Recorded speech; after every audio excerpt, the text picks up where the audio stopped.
The rain hammered against the floor-to-ceiling windows of Marcus Chen's corner office as he stared at the photo on his desk of a smiling 7-year-old girl with pigtails and a gap-toothed grin. His daughter Emma, 3 years since the accident that took his wife Sarah, and he still felt like he was drowning in responsibilities, guilt, and an overwhelming loneliness that no amount of success could fill. At 34, Marcus had built Technova Solutions from a garage startup into a multi-million-dollar company, but tonight, all he wanted was to go home to his daughter and forget about the blind date his best friend had orchestrated.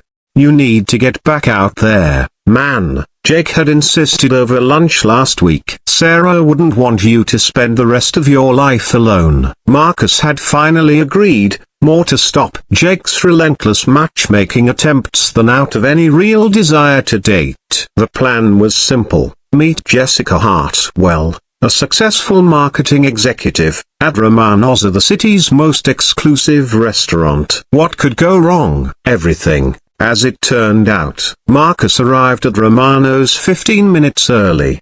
His tailored charcoal suit impeccable. His anxiety barely concealed. The Matilda registered deal led him to a prime table overlooking the city skyline, where he ordered a scotch and waited. After 45 minutes and 2 apologetic texts from Jessica about being stuck in traffic, Marcus realized he'd been stood up. The scotch burned his throat as embarrassment flushed his cheeks. He was Marcus Chen, CEO of a Fortune 500 company, and he couldn't even get through a blind date. As he signaled for the check, determined to salvage what remained of his dignity, the lights suddenly flickered and died. Emergency lighting kicked in, bailing the restaurant in an eerie red glow. Through the confusion and nervous laughter of other diners, Marcus heard a small, frightened voice nearby. "Mommy, I'm scared." He turned toward the sound and saw a little girl, maybe 5 years old, pressed against a woman who was frantically digging through an oversized, worn handbag. The woman looked to be in her late 20s, with auburn hair pulled back in a simple ponytail and wearing a dress that, while clean and carefully pressed, had clearly seen better days. "It's okay, sweetheart," the woman whispered, pulling the child closer. "The lights will come back on soon." But Marcus could see the worry in her eyes, the way she kept glancing around the upscale restaurant as if she didn't belong. When the little girl began to cry, something deep in Marcus's chest tightened with recognition and empathy. Without thinking, he stood and walked over to their table. "Excuse me," he said gently, "I couldn't help but notice your daughter is frightened." "I'm Marcus. My daughter Em is about the same age, and she's terrified of the dark too." The woman looked up at him with startled green eyes. "Oh, yeah, we're fine, thank you. I'm sure the power will come back on soon." "I'm Lily," she said after a moment's hesitation. "And this is Sophie." Marcus crouched down to Sophie's eye level. "Hey there, Sophie. You know what I do when I'm scared of the dark? I tell stories about brave princesses who aren't afraid of anything. Would you like to hear one?" Sophie nodded, wiping her tears with the back of her hand. As Marcus began spinning a tale about Princess Sophie the Fearless, he noticed Lily watching him with an expression he couldn't quite read: a surprise, maybe, and something that looked like hope.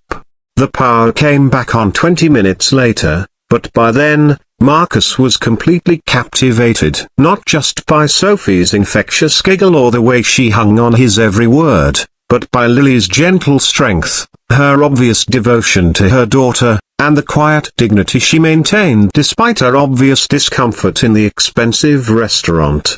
"Thank you," Lily said as Sophie settled back into her chair, no longer afraid. "That was very kind of you. We should probably go now." "Please don't," Marcus found himself saying. "I was actually stood up tonight, and honestly, this has been the best part of my evening. Would you mind if I joined you for dinner?" Lily's cheeks flushed pink. "Oh, we couldn't. We were celebrating Sophie's birthday, and this was supposed to be a special treat. But I think we might have made a mistake coming here. The prices. She gestured helplessly at the menu. Marcus's heart clenched. He could see the pride warring with embarrassment in her expression, the careful way she was trying to protect her daughter from disappointment while facing what was clearly a financial strain.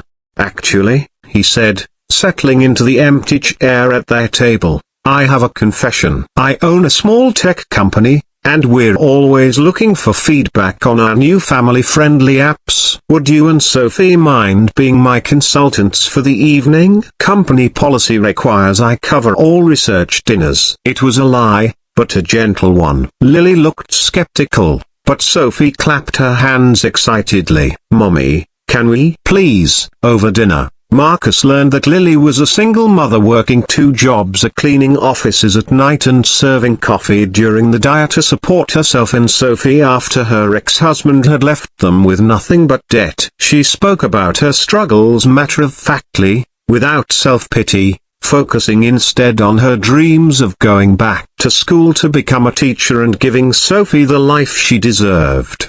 What about you? Lily asked as Sophie colored on her kids' menu. What's it like running a tech company? Marcus surprised himself by telling her the truth about the loneliness, the pressure, the guilt he carried about working so much that he sometimes felt like a stranger to his own daughter. Success isn't what I thought it would be, he admitted. Sometimes I think Emma would be happier with a dad who made less money but was home for dinner every night. She's lucky to have you, Lily said softly. A lot of kids don't have fathers who care enough to worry about that. Something shifted in Marcus's chest at her words. When was the last time someone had seen past his wealth and status to the struggling single parent beneath? As the evening wound down, Marcus found himself reluctant to let it end. Sophie had fallen asleep against Lily's shoulder, and Lily was gathering their things with the quiet efficiency of a mother used to managing everything alone. Lily, he said as they waited for the valet to bring around his car, I know this is going to sound presumptuous, but would you maybe like to get coffee sometime, without the research excuse? She looked at him for a long moment, her green eyes serious. Marcus, you seem like a wonderful man, but we come from very different worlds. You drive a car that probably costs more than I make in 2 years. I can't afford a babysitter for a real date, and I work most nights. What could we possibly have in common? How about being single parents who love our daughters more than anything else in the world? He said quietly. How about knowing what it's like to lie awake at night worrying if we're doing enough, if we're enough? How about the fact that in 3 hours, you've made me laugh more than I have in 3 years? Tears gathered in Lily's eyes, but she shook her head. It wouldn't work. People like you don't end up with people like me. What if I don't care about people's opinions? Marcus asked. What if all I care about is that my daughter already asked me 3 times during dinner if Sophie could come over for a playdate? That made Lily smile despite her tears. She did. And what if I told you that tonight, for the first time since my wife died, I didn't feel alone? 2 weeks later, Marcus found himself in Lily's tiny apartment, helping Sophie build a fort out of couch cushions while Lily made spaghetti in her galley kitchen. Emma was the 2, and the 2 girls had become instant best friends. The apartment was small and the furniture worn, but it was filled with laughter and love in a way his mansion never had been. You know, Emma whispered to him as they tucked the girls into Sophie's twin bed for a sleepover, I like Lily and Sophie better than your fancy business friends. Me too, sweetheart, Marcus whispered back. Me too. 6 months later, Marcus stood in that same small living room, down on one knee with a ring that had belonged to his grandmother, and not because he couldn't afford something bigger, but because Lily had fallen in love with the simple, elegant design when he'd shown her old family photos.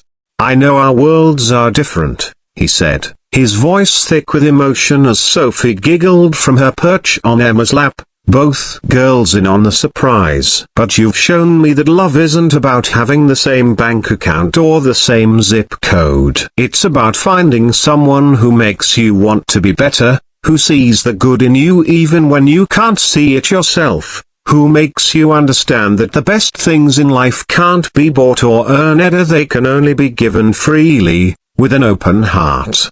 Lily was crying now, her hands pressed to her mouth. Marcus, you've given me back my faith in love, in family, in the possibility that maybe I can be the father Emma deserves and the man you both need. Will you marry me? Will you let me spend the rest of my life proving that sometimes the most unexpected love is the most real? Yes, she whispered, then louder, laughing through her tears as Sophie and Emma cheered. Yes, yes, yes. A year later, as Marcus watched his wife reading bedtime stories to their daughters in the beautiful home they'd chosen together, he thought about that rainy night at Romano's. He'd gone looking for a convenient arrangement and found instead a love that transformed everything: his priorities, his perspective, his understanding of what it meant to be truly wealthy. Sometimes the best things in life happened when you stopped looking for them and started paying attention to what was right in front of you. Sometimes love arrived not as a carefully planned match but as an unexpected gift during a power outage, wrapped in the courage of a struggling single mother and delivered by a frightened little girl who just needed someone to tell her a story about being brave. And sometimes, Marcus had learned, the poorest people you meet are actually the richest of all.